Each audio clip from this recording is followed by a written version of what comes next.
Trump EU Ambassador Gordon Sondland revises his testimony in a big way. Republicans play defense, and we analyze the results of last night's off-year elections. I'm Ben Shapiro. This is The Ben Shapiro Show. The Ben Shapiro Show is sponsored by ExpressVPN. Why haven't you gotten a VPN yet? Visit expressvpn.com/Ben. Okay, we have a lot to get to on today's show. We'll get to the amazing, incredible revelation surrounding the Trump EU Ambassador Gordon Sondland in just a moment. First, we have to give you all of the updates with regard to the off-year elections that happened last night. So Democrats are in a very celebratory mood, and they should be. I mean, last night was a good night for Democrats. It was. And Republicans can spin it as though it wasn't a terrible night for Republicans. And in certain ways, it was, I guess, okay. If you look at Kentucky, for example, the Kentucky governor, Matt Bevin, who is always an unpopular figure in Kentucky. Remember, he ran against Mitch McConnell in the Senate primary and just got destroyed by McConnell a few years back. I think it was 2016. And then he ran for Kentucky governor and he won. Well, he was a really, really unpopular governor and he lost very, very narrowly to Andy Beshear. That's not a huge surprise. A bit of a surprise. It's not an enormous surprise, but it is a bad thing for Republicans. Virginia was much worse for Republicans. Virginia, the entire state has now turned blue. The state legislature in Virginia is now completely run by Democrats. It had been narrowly divided between Republicans and Democrats before. All of this it should have Republicans feeling quite nervous, because if you're going to take away one message from the election results last night, it is that Republicans continue to do fine in rural areas. But if they underperform at all in those rural areas, they are toast. In the suburbs, they're experiencing significant losses. And those losses are in large part due to a perception of the Republican Party that is centered on President Trump. And it's just an unfortunate truth. And I'll prove this to you with some numbers in just a second. First, let me explain what exactly happened last night. Well, according to the Washington Post, Democrats gained control of both houses of the Virginia General Assembly on Tuesday, tapping strength in the suburbs to consolidate power for the first time in a generation and deliver a rebuke to President Trump. Several results were still close after polls closed on the most expensive and most watched Virginia legislative races in years. But Democrats flipped at least 2 seats in the state Senate and at least 5 in the House of Delegates to take majorities in both of those houses. Officials reported unusually high turnout in an election that served as an opening salvo in next year's presidential showdown, a test of Democratic defiance and Republican resolve in the era of Trump. Now remember, this should have been a bad year for Democrats. It should have been. And the economy is good. The governor of Virginia, Ralph Northam, was caught up in a scandal in which he was apparently either wearing blackface or a KKK outfit, one of the two, in his medical school yearbook from the 1980s, and had been caught on tape talking about the killing of babies after they are born. And then the lieutenant governor had been caught up in a sexual assault scandal. And then the third in line in the Virginia chain of command had been caught up in his own blackface issue. Okay, this was supposed to be a bad year for Democrats. It was not a bad year for Democrats. It was a very bad year for Republicans in Virginia. The sweep completed a dramatic political conversion from red to blue of a southern state on Washington's doorstep. I'm old enough to remember when Virginia was at the very least a purple state. Now it has moved blue. Both of Virginia's U.S. senators, a majority of its congressional delegation, all 3 statewide office holders are now Democrats. The state was carried by Democrats in the past 3 presidential elections. Republicans have not won a statewide contest in Virginia since 2009. The last Republican in the Northern Virginia delegation, Delegate Tim Hugo, lost to Democrat Dan Helmer. National Democratic organizations and interest groups, according to the Washington Post, carpeted the state with money, boosting suburban legislative races to the spending level of congressional elections. They've been spending out the wazoo, particularly with regard to the suburbs. And of course, Democratic Governor Ralph Northam is fine, right? He is poised to be one of the most consequential Virginia governors in recent times, according to the Washington Post. He promises to work with the new Democratic majority to enact gun control, push forward LGBTQ agenda, and fight climate change. Northam said Virginia is officially blue, which is interesting because his face is officially white, but apparently it depends on sort of how he decides to dress that day. Republicans, who when Trump was elected had a seemingly insurmountable majority in the House of Delegates, lost footholds in several suburban districts. They struggled to separate themselves from the unpopular president and to take moderate positions on gun control and Medicaid expansion after years of voting against them in the General Assembly. Terry McAuliffe said they're not only losing Virginia, they're losing America. He said, I think Donald Trump was humiliated tonight. Trump wasn't on the ballot this year. However, his policy, his lunacy was on the ballot. I think it energized Democrats. Well, it clearly didn't get Republicans out to the polls. Now, to be fair to Trump, to give the full story, the fact is that many of the legislators in Virginia didn't want Trump anywhere nearby because they said, listen, we don't want Trump here. He's just going to drive out the Democratic base. We don't have enough of a Trump base in Virginia to drive our base out. So Trump can correctly say, well, I didn't actually bring my weight to bear in Virginia, and that's one of the reasons why they had a problem there. Now, I think that is unlikely. I don't think that if Trump had set foot in Northern Virginia, suddenly Republicans would be winning sweeping victories in the suburbs of Virginia. With that said, Trump at least has that defense to offer, right? I wasn't called upon. I didn't enter. So how are you going to blame me about all this? But it is true that Trump's suburban numbers have been consistently bad since 2016. 2018 was a wipeout in the suburbs for Republicans. We'll give you more on the results of the election in Virginia, plus the election in Kentucky. And some good news, some sort of bright spots for Republicans, even though this was, in fact, a very blue night for Democrats nearly across the board. We'll get to that in just 1 second. First, when the founders crafted the Constitution of the United States, the first thing they did was make sacred the rights of the individual to share ideas without limitation by the government. That's the First Amendment. The second right they enumerated was the right of the population to protect that speech and their own persons with force. That's the Second Amendment. And that's the reason I'm a gun owner, because I believe in the Second Amendment. I believe that our rights have to be protected. I also believe that you have an innate right to self-defense that pre-exists government. So do the folks over at Bravo Company Manufacturing. Owning a rifle is an awesome responsibility, and building rifles is no different. Started in a garage by a Marine vet more than 2 decades ago, Bravo Company Manufacturing, BCM for short, built a professional-grade product built to combat standards. Bravo Company Manufacturing is not a sporting arms company. They design, engineer, manufacture life-saving equipment. The people at BCM assume that when a rifle leaves their shop, it will be used in a life or death situation by a responsible citizen, law enforcement officer, or soldier overseas. To learn more about Bravo Company Manufacturing, head on over to BravoCompanyMFG.com. You can discover more about their products, special offers, and upcoming news. That's BravoCompanyMFG.com. If you need more convincing, find out even more about BCM and the awesome folks who run it over at YouTube.com/BravoCompanyUSA. They really are terrific Americans, and they make a great product. Go check them out right now. Now, as I say, Virginia shifts in a significantly blue direction. It was supposed to be a bad year for Democrats. Here is Governor Ralph Northam of Virginia explaining that none of his scandals ended up mattering because presumably Trump. Race and equity is something that I have fought for since I've been in public office, even practicing as a pediatrician. You know, I've always been inclusive, and we've moved forward from that. Certainly race and equity will continue to be a top priority of mine. But this was about a bigger picture yesterday. And I would also take the opportunity to thank Virginians. They stuck with me. They elected me to be their governor, their 73rd governor. They didn't turn their backs on me. They've supported me. They appreciate what we've done, what our leadership has done. And I think they look forward to me continuing to do some good work. Well, it does show how cynical the sort of cancel culture of the left is, because if it's one of them, they don't get canceled. If it is a Republican, of course, that person's career is basically over. Meanwhile, a cyclist who was fired after flipping the bird at President Trump's motorcade has now been elected to local office in Virginia. It was a bad night in Virginia for Republicans. Julie Briskman, whose one-handed salute, according to the AFP, was captured in an AFP photograph that went viral, beat the Republican incumbent to a seat on the Loudoun County Board of Supervisors in state elections that saw Trump's Republican Party suffer a series of stinging defeats. The single mother of 2 teens lost her job as a marketing analyst for a U.S. government and military subcontractor after the snapshot of her gesture spread across media and the internet in 2017. But she then ran for office. She ran for local office on the Democratic ticket, and she celebrated her victory in a tweet that linked to a copy of the image. And she said, "So proud that we were able to #flip Loudoun." So exciting stuff for the Democrats over in Virginia. Meanwhile, over in Kentucky, it was a bad night for Matt Bevin, as I mentioned early on. So Matt Bevin lost his gubernatorial seat. Now, again, that's really not on Trump. Okay, this one, like in Virginia, you can say that's sort of on Trump because the suburbs didn't come in for Trump, and then they weren't going to come in for Trump. In Kentucky, a large part of this was on Matt Bevin himself. Matt Bevin was running a 20-point personal popularity deficit as of like 3 weeks ago. He was 20 points underwater. For most of his tenure, he has been literally the most unpopular governor in America. So him losing is really more on him than it is on Trump. Trump came in, rallied the base, and this actually became a much closer election than a lot of people expected it to be maybe 3 or 4 weeks ago. By the time of the election, because of Trump's intervention, Bevin was favored in the odds to win by like 2-to-1 odds, but he ended up losing anyway. Is that on Trump?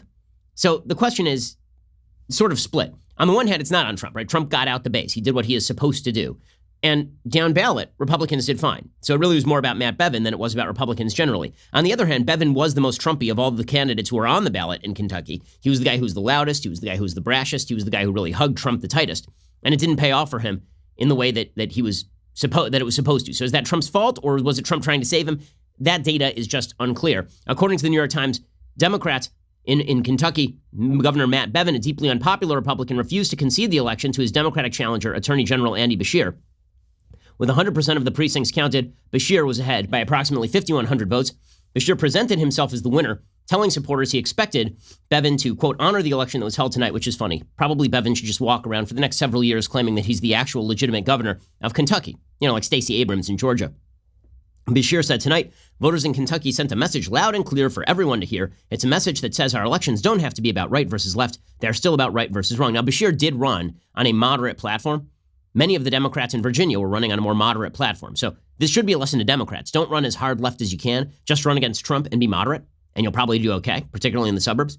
Democrats at the national level are taking the wrong lesson. So everybody is taking the wrong lesson, I think, as per our usual arrangement. Republicans are going to take from this, we need more cowbell, right? More Trump. And Democrats are going to take away from this, we need more progressive leftism that is anti-Trump, as opposed to more moderate candidates like Bashir in Kentucky, who was not campaigning as a radical in the same way that the 2020 Democratic presidential candidates are. Bevin's troubles, however, were not a drag on other Republicans. They captured every other statewide race in Kentucky. So Kentucky voters were not really rejecting the Republican Party per se. They were rejecting Bevin personally. Daniel Cameron, in a historic win, handily won the Attorney General's race. He became the first black American to claim the office and the first Republican to do so in over 70 years. So it's a major victory for Republicans there. Republicans also captured the governor's mansion in Mississippi as Lieutenant Governor Tate Reeves defeated Attorney General Jim Hood by about 5 percentage points in an open seat race that illustrated the enduring conservatism of the Deep South, according to the New York Times. I do love that they talk about the quote-unquote enduring conservatism of the Deep South. The Deep South voted Democrat routinely up until maybe the past 25 years. The final governorship up for grabs in these off-year elections is in Louisiana. Governor John Bel Edwards, a Democrat, is facing re-election a week from Saturday.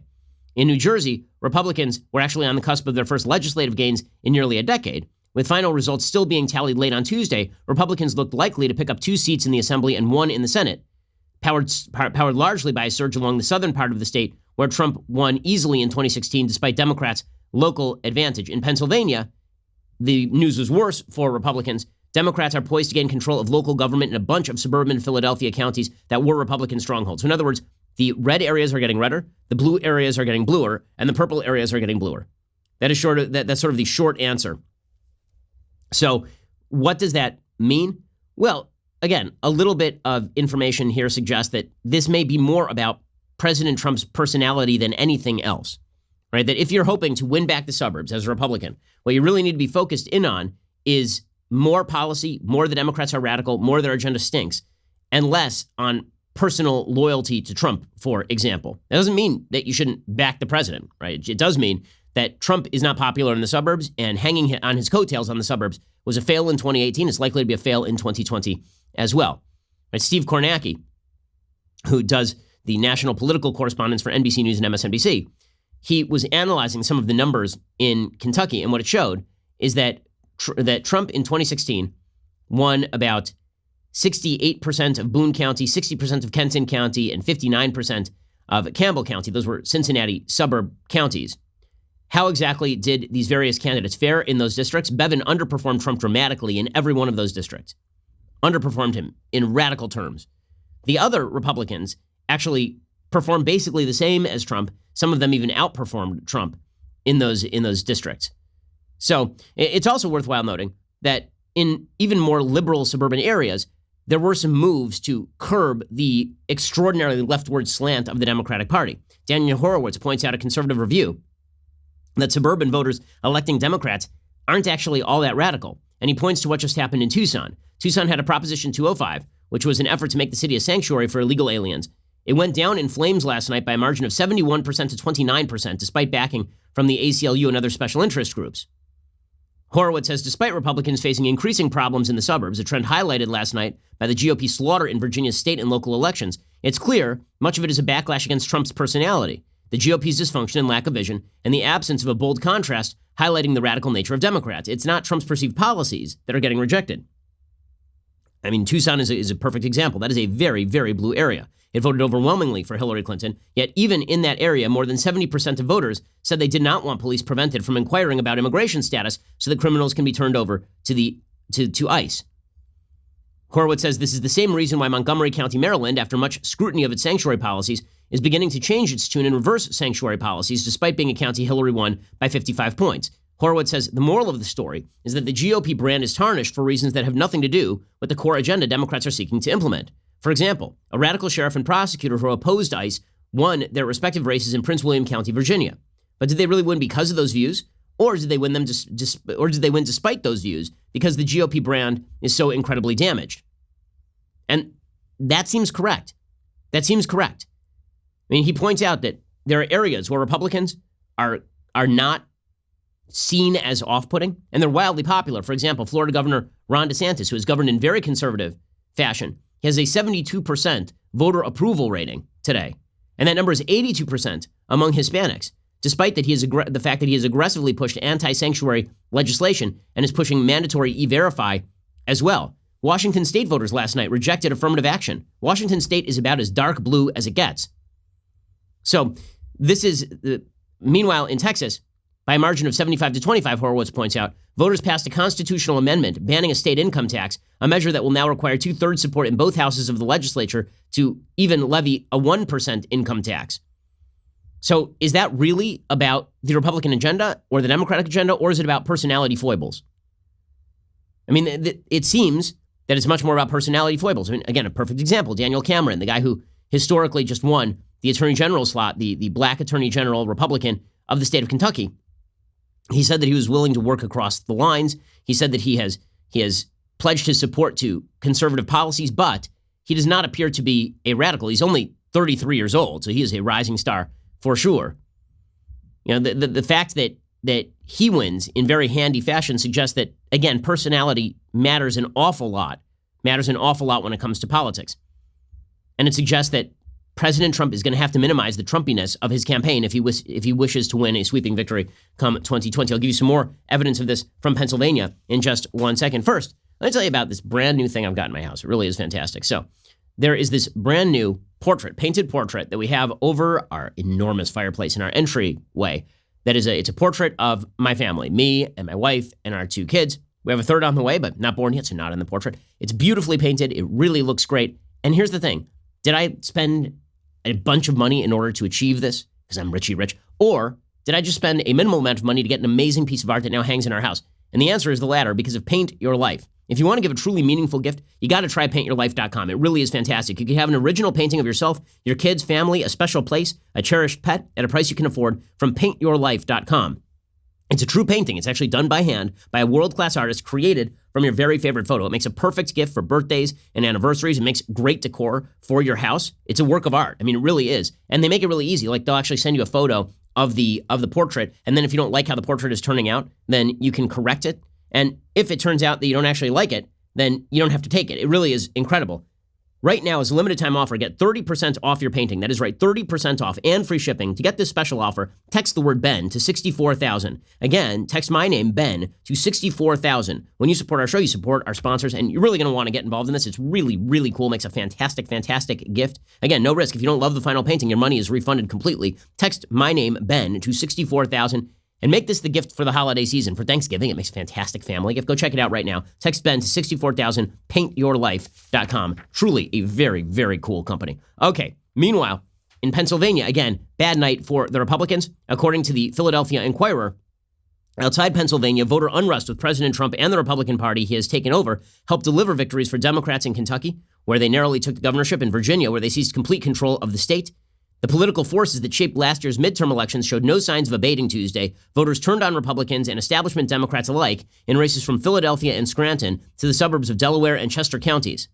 Locally, Democrats will now hold all 5 seats on the Delaware County Council, a Republican stronghold since the Civil War. They also assumed a majority on the legislative body in Chester County. In Bucks County, Democrats captured the Board of Commissioners for the first time since 1983. Now, again, to be fair to President Trump, it is possible that because his name is not on the ballot, a lot of his voters didn't get out. And I said, it's a local election. He's not on the ballot. I'm not showing up. And Democrats continue to be extremely excited about voting because Trump isn't on the ballot until he's on the ballot. And the only way they can take their revenge is to get out and vote today. So maybe these numbers uptick once Trump is on the ballot. However, I mean conservatives, Republicans, have been significantly underperforming in the suburbs since 2018. And that should be scary. It should be scary for Republicans going into the 2020 election, which means less cowbell, guys. Yeah, I know this is an unpopular view in the Republican Party. The fact is, less cowbell is the answer here. Okay, the shouting, the tweeting, we may love it in the base. People in the base may enjoy it. And every so often, President Trump really hits the nail on the head, and it's fantastic. I've praised him when he's done that. But overall, Trump is alienating the very voters who he needs to bring him victory in the suburbs. And he needs to help revive state-level support for him. Now, again, a lot of people are going to say, well, Barack Obama lost a bunch of state seats also during his election campaign, right? In 2010, Republicans swamped him. In 2014, again, bad year for Democrats. And that's true. Off-year elections are usually bad for the party in power. The problem is that these may be permanent. We're not going to know the answers to whether these are permanent shifts, if this is shifting the country in a permanent direction, until President Trump is actually on the ballot again, right? In 2012, the forecast was that Barack Obama was in some trouble given how many seats he had lost across the country. And then he won in 2012, in large part because he ran a very strong and a very concerted campaign. He had media support behind him. He was running against Mitt Romney, who refused to attack him in a variety of ways. Trump is not going to benefit from any of those systemic advantages. Plus, Barack Obama had won an overwhelming victory in 2008, and he actually lost votes from 2008 to 2012, right? His margin of victory was much smaller in 2012 than it was in 2008. Trump can't afford to lose even one vote anywhere in the country. So he can't afford this did have a drag effect on Barack Obama in 2012. It's just that he was so far ahead in 2008 that the drag effect didn't drag him underwater. Trump loses 5 votes and he's out of office. So that means that something has to fundamentally change for Republicans. It really does. Okay, well, speaking of all of that, this brings us to Impeachment Gate 2019. So the great benefit that President Trump has in 2020 that doesn't appear on the ballot in any of these off-year elections is the fact that Democrats are going to be on the ballot, and those Democrats are insanely radical, that these Democrats are not popular. Again, I think Democrats can easily take the wrong lesson from the elections of 2018, 2019. They can easily veer off into a radical direction, and that's going to be a major, major mistake. You know who's actually saying that today is Joe Biden, which makes sense because he's the one who's saying, listen, I'm default Democrat, right? Just do it for me, right? I am default Democrat, and pretending that you can elect some sort of radical and that person is going to sweep to victory is insane. Joe Biden put out a statement yesterday about this, attacking Elizabeth Warren directly. He says, the other day I was accused by one of my opponents of running in the wrong primary. Pretty amazing. On one level, it's kind of funny. I fought for the Democratic Party my whole career. I know what we stand for, who we stand with, what we believe, and it's not just policies or issues. It's in my bones. That's not something everyone in this primary can say. But at another level, these kind of attacks are a serious problem. They reflect an angry, unyielding viewpoint that has crept into our politics. If someone doesn't agree with you, it's not just that you disagree. That person must be a coward or corrupt or a small thinker. Okay, that is a direct attack on Elizabeth Warren, who has been saying that you have to dream big and campaign big. Biden says some call it the my way or the highway approach to politics, but it's worse than that. It's condescending to millions of Democrats who have a different view. It's representative of an elitism that working and middle-class people do not share. We know best, you know nothing. If only you were as smart as I am, you would agree with me. This is no way to get anything done. This is no way to bring the country together. This is no way for this party to beat Donald Trump.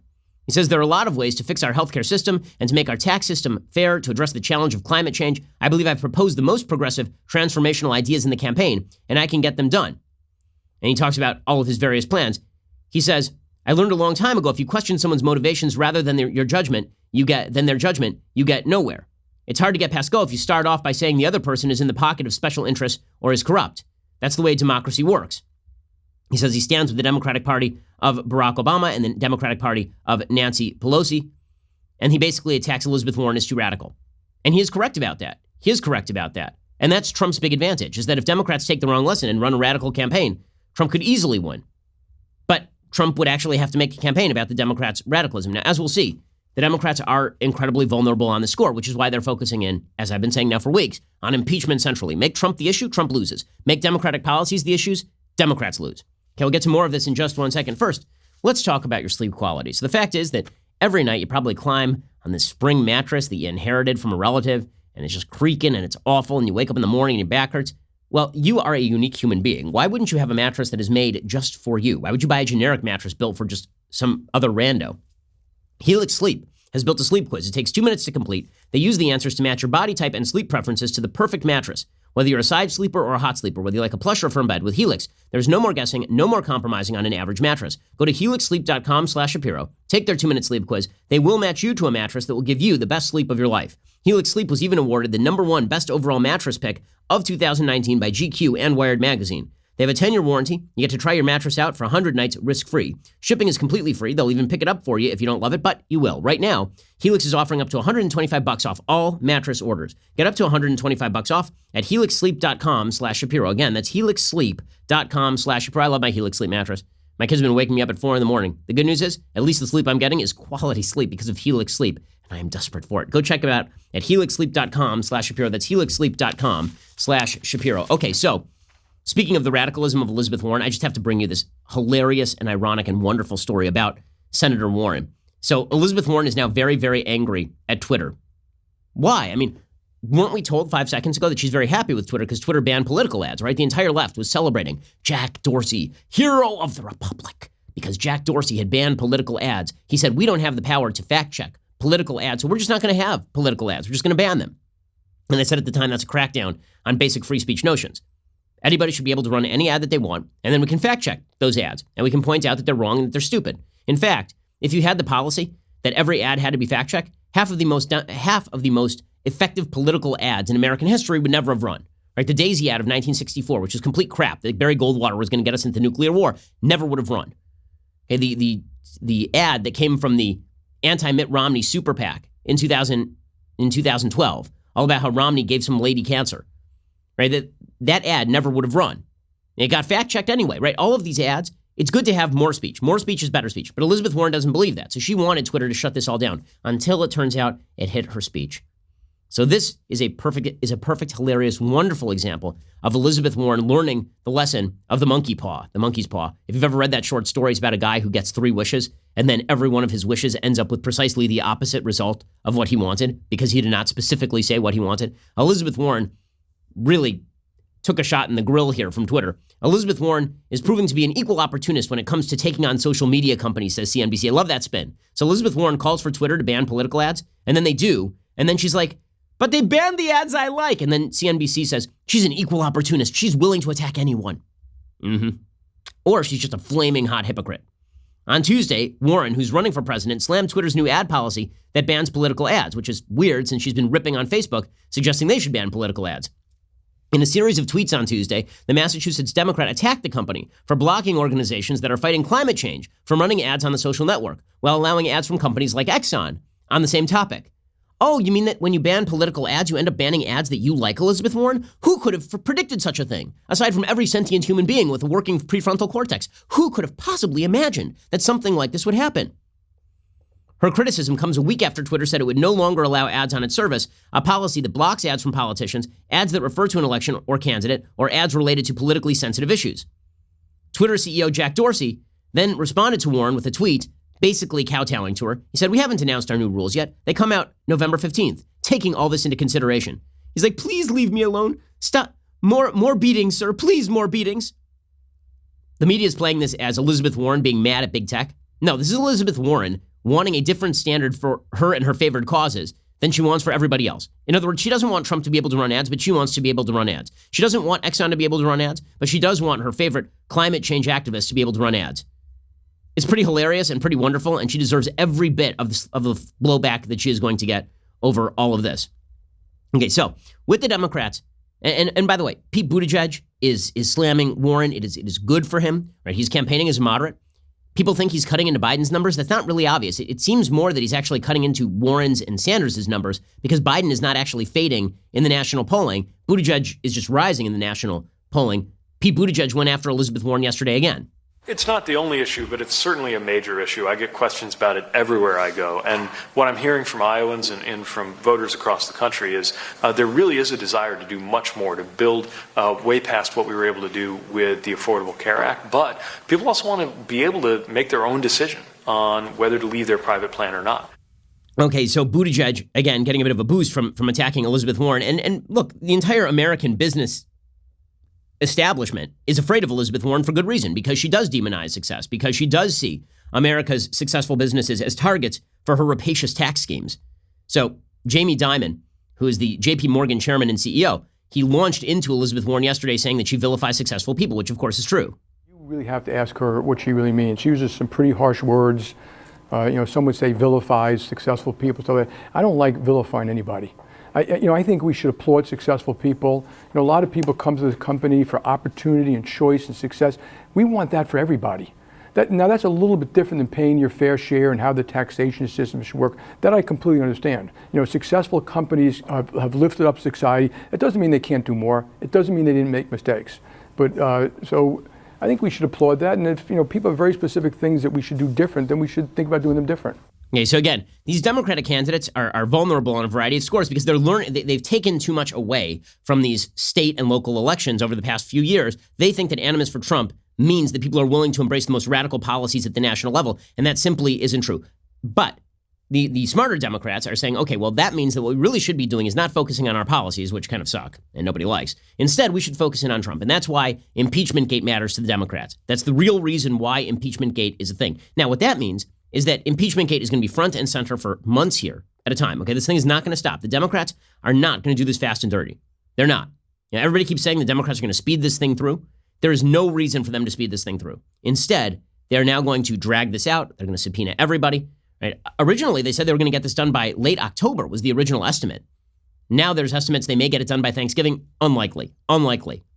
My guess is that they probably bring it over into the new year. Why? Because they think that the publicity is bad for Trump. And that is exacerbated by the fact that Team Trump doesn't have any good defenses, right? Their defenses that they've put out there so far are really kind of garbagey, because they refuse to embrace the only defense that actually makes any sense, the only defense that is actually true, which is always the best defense. We'll get to that in just 1 second. First, let's talk about the fact that at this time of year, it's open enrollment season. So you're probably looking at all your various insurances that you can get through your company. And one of those insurances is presumably life insurance. There's only one problem. The life insurance you get through your company, it's probably like 1/10 of what you actually need. So you should be looking for a private life insurance plan as well. I mean, this is a responsible thing to do as a responsible adult. This is where Policy Genius can help. Policy Genius is the easy way to shop for a life insurance plan that is not tied to your job. In minutes, you can compare quotes from top insurers and find your best price. Once you apply, the Policy Genius team will handle all the paperwork and the red tape.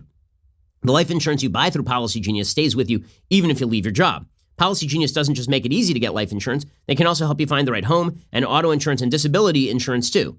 It really does make it super easy. The app is beautifully laid out. When you're looking at your workplace benefits this month, make sure to double check those life insurance options and then check out PolicyGenius.com to get quotes and apply in minutes. Policy Genius is your one-stop shop for all sorts of insurance. Go check them out right now. Policy Genius, the easy way to compare and buy life insurance. Why not shop competitively, get the best price and the best policy? PolicyGenius.com. Go check them out right now. Okay, we're going to get to the big breaking news in Impeachment-gate 2019 in just moments. But first, if you're not already a subscriber, you are missing out. Head on over to dailywire.com/subscribe. For as little as $10 a month, you get our articles and free access to all of our live broadcasts, our full show library, select bonus content, our exclusive Daily Wire app, which is pretty fantastic if you haven't checked it out yet. I mean, the fact is that the app is just it. I mean, really, we invested serious quan in the app and it looks great. And you get to interact with us. If you choose the new All Access plan, you get all of that plus the legendary Leftist Tears Tumblr. Ooh, ah. And our brand new Ask Me Anything style discussion feature that allows you to engage our hosts, writers, and special guests on a weekly basis. I've done a couple of them already. It actually is a blast. Stop depriving yourself. Come join the fun. Especially because when you help us out, you're helping to insulate us from a left that wants to deplatform everybody it doesn't like. We'll get to that in just a little bit. But come help us out. Come join the team. We are the largest, fastest growing conservative podcast and radio show in the nation.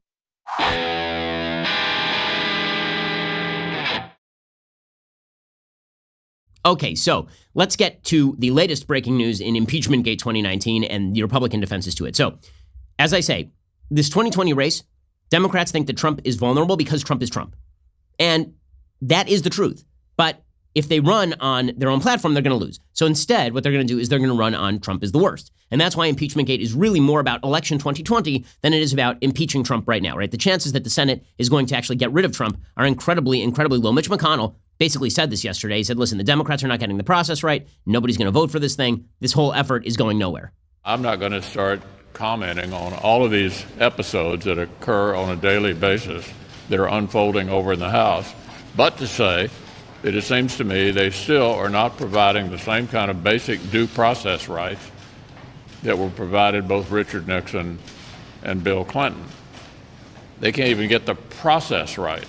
So beyond that, we'll wait until we get it here. It looks to me like they're hell-bent to do it, and that we will end up in an impeachment trial at some point. Okay, so, again, I think that the Democrats are doing this for political reasons, but every bad headline is another brick in the wall that they're building against President Trump. So the latest bad headline for the Trump team is Gordon Sondland, who is Trump's EU ambassador, who basically, look, the ambassador positions are basically cush patronage jobs that you get for being an ally with the president. That's not unique to Trump.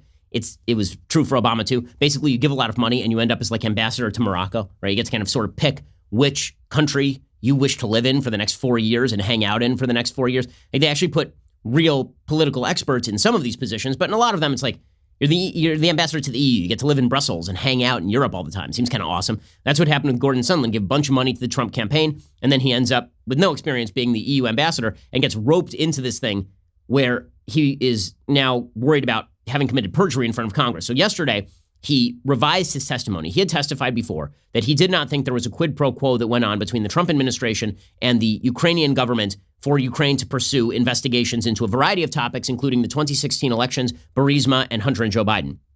Well, Gordon Sondland came back yesterday and he revised his testimony. So according to the Washington Post, in a significant revision to his testimony, the U.S. ambassador to the EU, Gordon Sondland, now says he told a Ukrainian official that security assistance to the country would be likely to resume only if the authorities in Kiev opened investigations requested by President Trump that could be damaging to former Vice President Joe Biden. In a supplemental declaration, Sondland wrote, "I now recall speaking individually with a Ukrainian individual, and in that conversation saying that resumption of U.S. aid would likely not occur until Ukraine provided the public anti-corruption statement that we had been discussing for many weeks." So he suddenly remembers all of this happening. Sondland's new statement adds to testimony by other national security officials that described an effort directed by Trump and personal attorney Rudy Giuliani to link nearly $400 million in security assistance to investigations that could politically benefit President Trump. Sondland, a Trump donor turned diplomat, had been seen as a loyalist, and he had said originally that Trump was just trying to combat corruption. He had asserted in a previously released text message that Trump didn't seek quid pro quos of any kind. Sondland said, well, no, that was just me quoting Trump. And he said that was just me quoting Trump. Really, I think it was kind of a quid pro quo. Now, the White House released a statement on this. They said that the transcripts of Sondland's new testimony show there's even less evidence for this illegitimate impeachment sham than previously thought. White House Press Secretary Stephanie Grisham says, quote, Ambassador Sondland squarely states he did not know and still does not know when, why, or by whom the aid was suspended. He said he presumed there was a link to the aid, but cannot identify any solid source for that assumption. So the White House continues to trot out a defense saying there was no quid pro quo. The problem is saying there was no quid pro quo is now in direct contravention of testimony from Ambassador Sondland, Kurt Volker, the special envoy, Bill Taylor, the charge d'affaires in Ukraine, Marie Yovanovitch, the ambassador to Ukraine.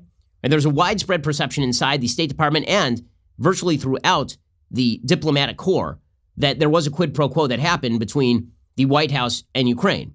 And Trump keeps saying there was no quid pro quo. I could say there was a quid pro quo and the quid pro quo is fine, but I'm going to say there's no quid pro quo. The problem is that's a bad defense tactic because the fact is it's pretty obvious from the transcript, and it's also pretty obvious now from everybody's testimony that there was, in fact, some sort of quid pro quo going on. The question, as always, was going to be, was the quid pro quo illegal? Now, it could be based on false information, the quid pro quo. It could be based on the president receiving bad information from Rudy Giuliani and people feeding bad information to Rudy Giuliani. And it could still be not impeachable, right? It could be dumb.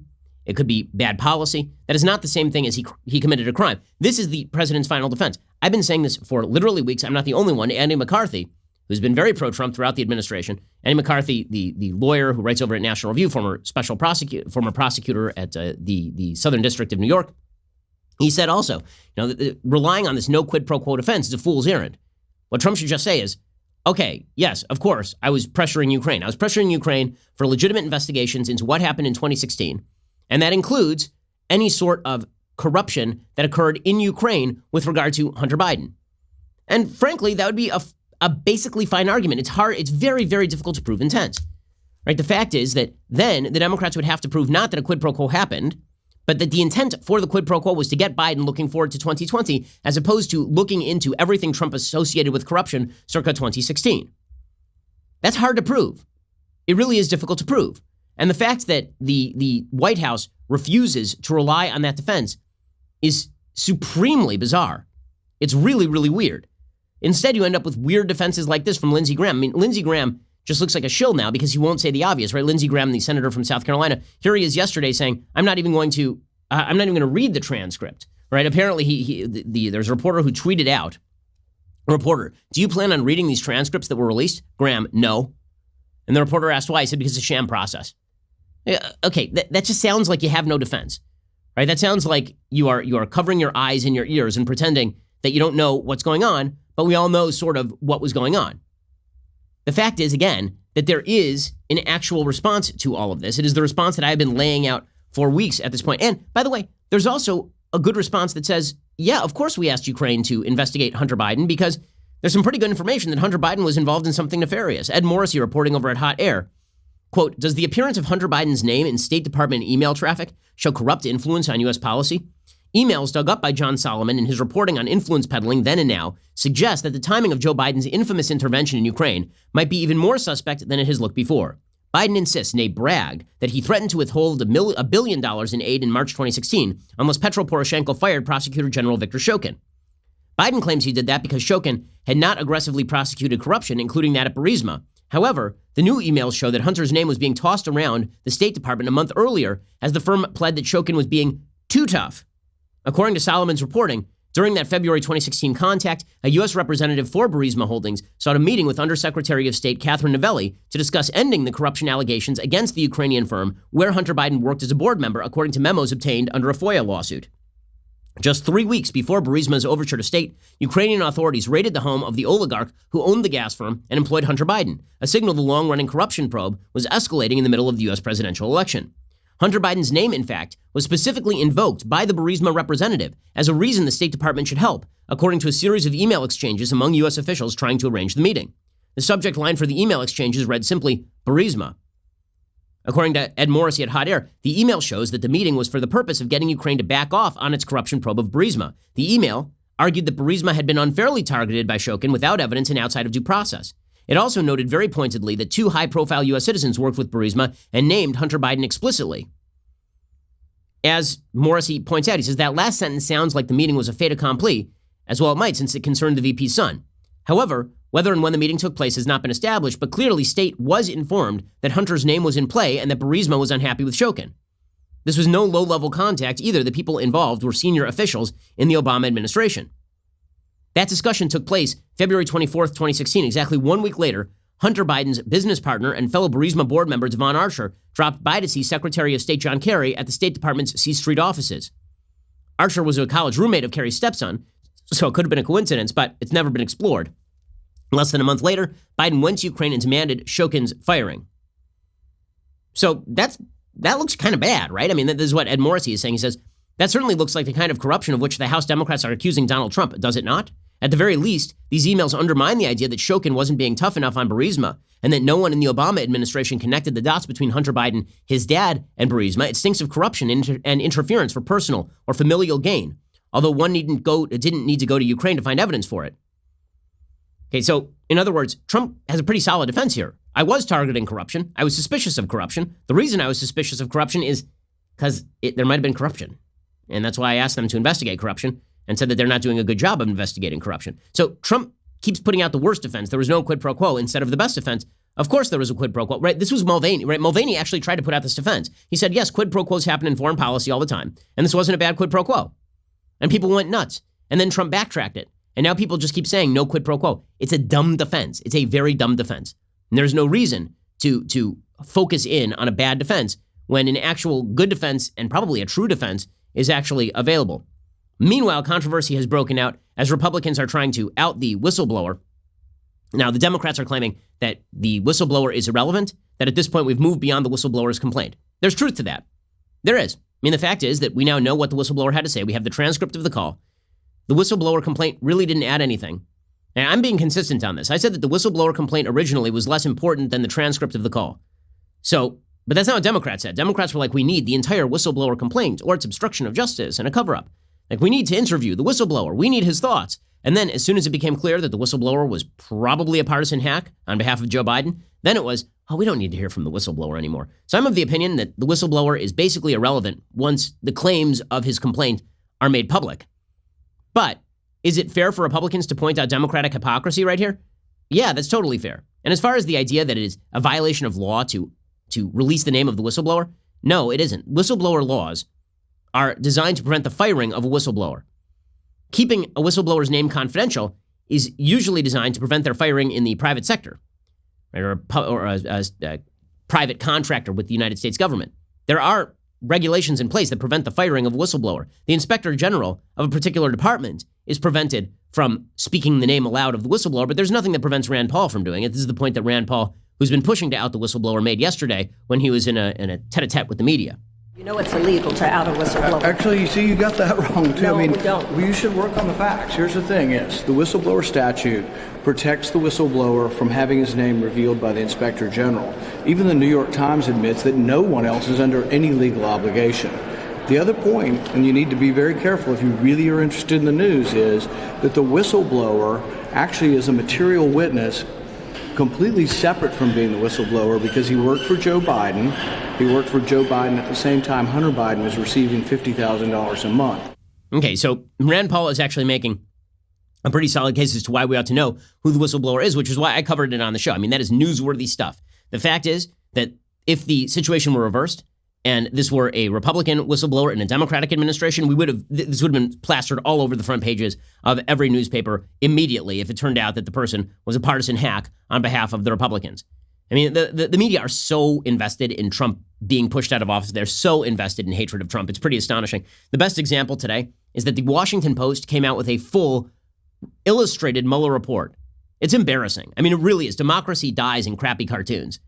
They drew all of these pictures like Paul Manafort and James Comey with thought bubbles.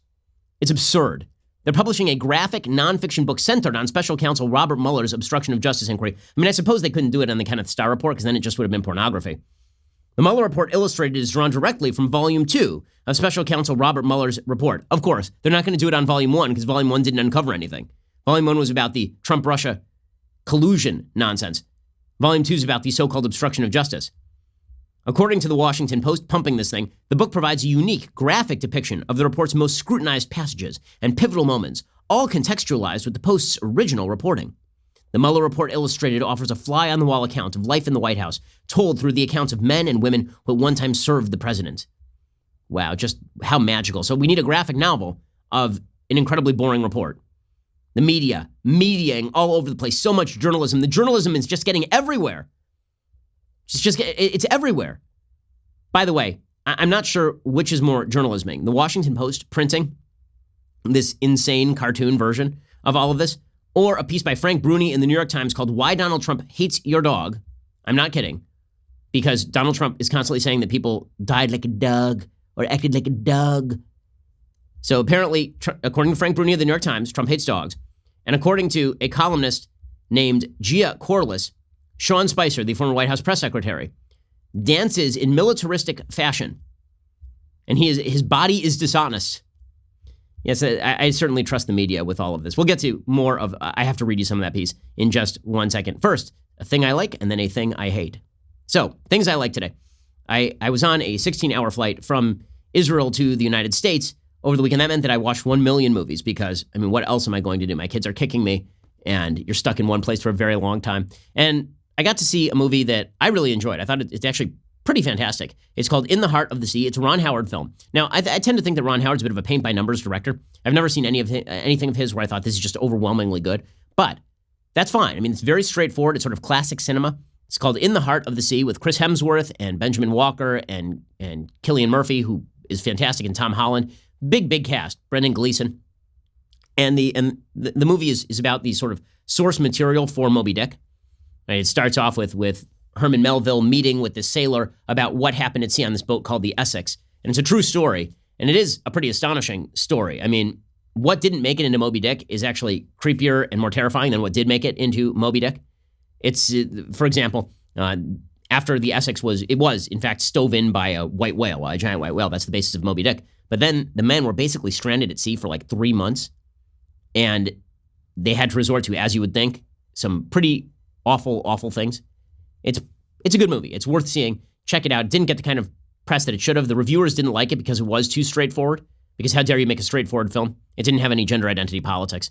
We don't know the gender of the whale in the film. But the movie is really good. It's called In the Heart of the Sea. Again, wildly underrated by critics and well worth watching. Okay, time for a quick thing that I hate. So YouTube, a lot of the big tech companies are now censoring content, and it's pretty obvious that they're censoring content on the basis of political persuasion. The latest and creepiest example is that YouTube has now banned a video from Dr. Michelle Cretella, a pediatrician with many years of experience, the executive director of the American College of Pediatricians. There's a video that Daily Signal published in 2017, so it's 2 years old, and it was up for like 2 years.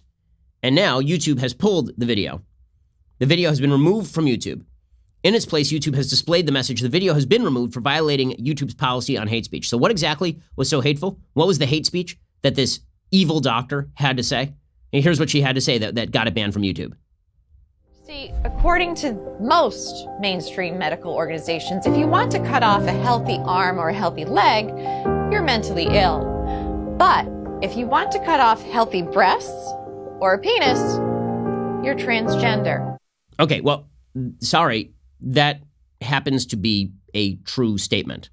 Okay, now it may be stated in a way that's very blunt, but that happens to be a true statement. Okay, if you, according to most mainstream medical organizations, again, this is the text of what she says, according to most mainstream medical organizations, if you want to cut off a healthy arm or a healthy leg, you are mentally ill. If you want to cut off healthy breasts or penis, is what she says, you are transgender. And they don't classify transgender as a mental illness, which is what the juxtaposition means. Hey, this is, again, I fail to see what is non-factual about this statement. Now, you may not like that statement. You may think that there is a moral difference between cutting off your genitals and cutting off your arm. You're going to have to explain why that is, but the statement itself is not non-factual. But apparently, this is now hate speech. So according to the Daily Signal, which is a Heritage Foundation outlet, over the past few months, the Daily Signal worked with YouTube to try to reach a resolution. Ultimately, we were told the only way we could get the video back on YouTube was to delete the previously mentioned sentence. In other words, we had two choices: censor the doctor's words or have no video on the world's biggest video platform. This should horrify every YouTube user and anyone who values the importance of a public square featuring a variety of perspectives. Cretella's words are no doubt controversial, says the Daily Signal. She's no stranger to criticism. Neither is the Daily Signal. We welcome debate, but we don't want to be censored. They say, we believe transgender individuals, any individual struggling with gender identity issues, should be treated with love and respect. But we also believe that on a topic where medical treatments have such serious ramifications, from infertility to permanent alteration of body parts, it's worth having a robust, fact-driven discussion. She's making a point in that sentence that may be not popular but remains true. There is no society-wide push right now to allow patients suffering from body integrity identity disorder to amputate limbs. Furthermore, just this May, the World Health Organization removed transgenderism from its list of mental disorders, moving it to a section about sexual health. But as of July, Cretella's sentence, amputation of body parts is different depending on the body parts in question, is apparently so outrageous YouTube can't even allow it on the platform. That's pretty astonishing. Like, if YouTube doesn't like it, then you know what? There are 1,000 videos on YouTube of people trying to explain why it is more beneficial to people to cut off their genitals than it is for them to cut off a different body part. I mean, there are lots of videos from the left about this sort of thing. The fact that YouTube is banning it outright demonstrates that they're putting their thumb on the scales when it comes to contentious social issues that are very much open for debate, and by the way, where the science tends not to favor the left very much. Okay, we'll be back here a little bit later today with 2 additional hours of content, so we will see you then. I'm Ben Shapiro. This is The Ben Shapiro Show. The Ben Shapiro Show is produced by Robert Sterling, directed by Mike Joyner, executive producer Jeremy Boring, senior producer Jonathan Hay. Our supervising producer is Mathis Glover, and our technical producer is Austin Stevens. Assistant director Pavel Wydowski, edited by Adam Sayevitz. Audio is mixed by Mike Coromina. Hair and makeup is by Jesua Olvera. Production assistant Nick Sheehan. The Ben Shapiro Show is a Daily Wire production. Copyright Daily Wire 2019. Bad news, fellas. Emma Watson is self-partnered. That's the new PC term for Signal. We will examine the left's cult of self-love. Then, Kentucky goes blue, kind of. The real election results are more complicated, so don't expect to hear about that in the mainstream media. We will examine what they mean for 2020. Rand Paul sheds light on impeachment. A new study shows politicized scholarship makes bad politics. And ABC News covers up its cover-up of the suicide of Jeffrey Epstein, who definitely didn't kill himself. Check it out on The Michael Knowles Show.